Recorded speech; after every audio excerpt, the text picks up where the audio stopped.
I remember distinctly the first time I saw Christopher Nolan's Interstellar. What are you doing? Docking.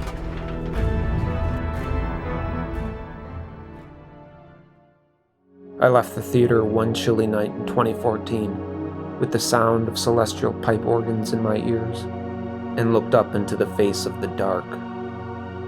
Tiny little ghosts of light from dead or dying stars, millions of light years away, were all that I could see. Time had run out for them, but still they shine. I sat silently in my cold car for a few minutes to collect myself before starting the engine and sending a text to my friend. Christopher Nolan has always made movies that bring us to another world, supply us with narratives and scenes that yearn to say something about the pioneer within us, the dreamer, the searcher, the raver at close of day, that feeling that there's always something more within us. I feel like there's a universal chord within us as humans that gets played when we look up at the stars and wonder. This thing that unites us, even if we can't name it, only sense it like a song we all secretly love but half remember. Interstellar, for all its ambition and perceived faults, did that for me. It made me dream of scattering dust on a nameless planet so far from everyone. It made me feel the loneliness of being adrift, the impossible vastness of our universe, and the insignificance that comes with it. Stephen Callahan, in his book Adrift, which details his 76 days floating in a life raft on the Atlantic Ocean, described it like this: the heartfelt realization of one's insignificance yields a calming sense of being completely connected to the greater whole. As a tiny part of the world and humanity, I now feel more at peace and much larger than I ever felt as a man alone. But I cannot enjoy the incredible beauty around me. It lies beyond my grasp, taunting me, knowing it can be stolen from me at any time, by a Dorado or a shark attack, or by a deflating raft. I cannot relax and appreciate it. It is beauty, surrounded by ugly fear. I write in my log that this is the view of heaven from a seat in hell. But space isn't hell. It's a vacuum, a fabric of time that bends and warps to gravity's siren song.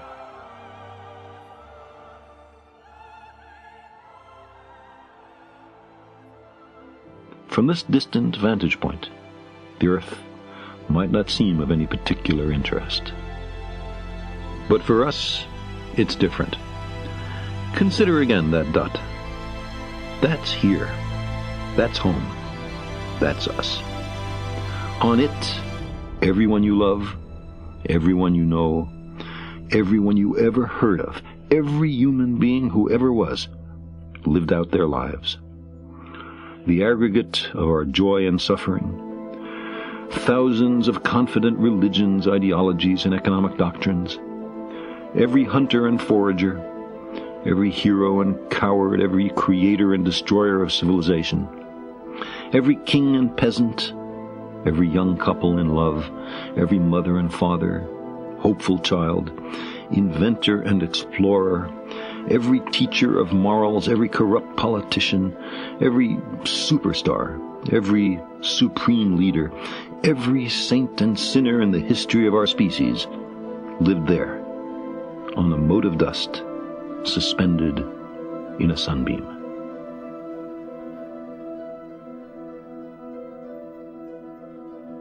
There's a certain love affair Nolan has with time. From Memento to Interstellar to a finely evolved form in Tenet. I got literal goosebumps when Dr. Brand said that because of the time dilation, Miller had probably only died minutes ago.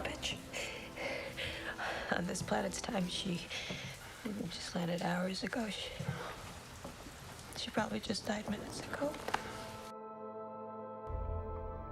It made me think of that letter Einstein wrote.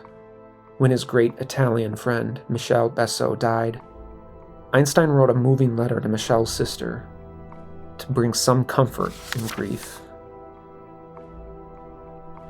Michelle has left this strange world a little before me. This means nothing. People like us, who believe in physics, know that the distinction made between past, present, and future is nothing more than a persistent, stubborn illusion. Time is so savagely beautiful, so heartbreakingly terrifying, this nostalgia for the future, this bittersweetness of the past. Oh, this film and Hans Zimmer's score. Goosebumps, once again. Love him or hate him, Nolan is undeniably a director that creates discussion.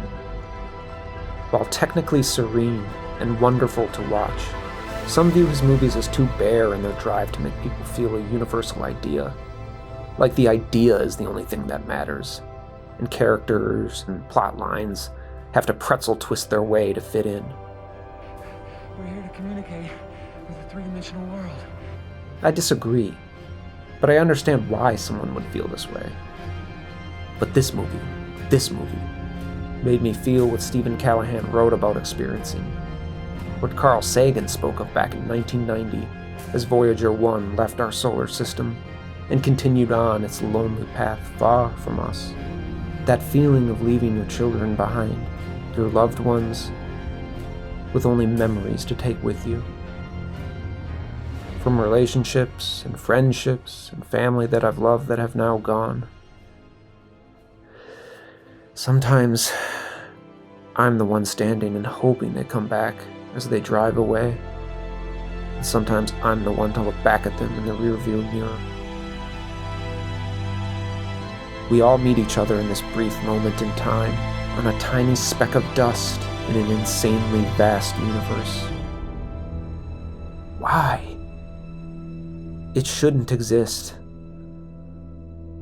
It's impossible. No, it's necessary.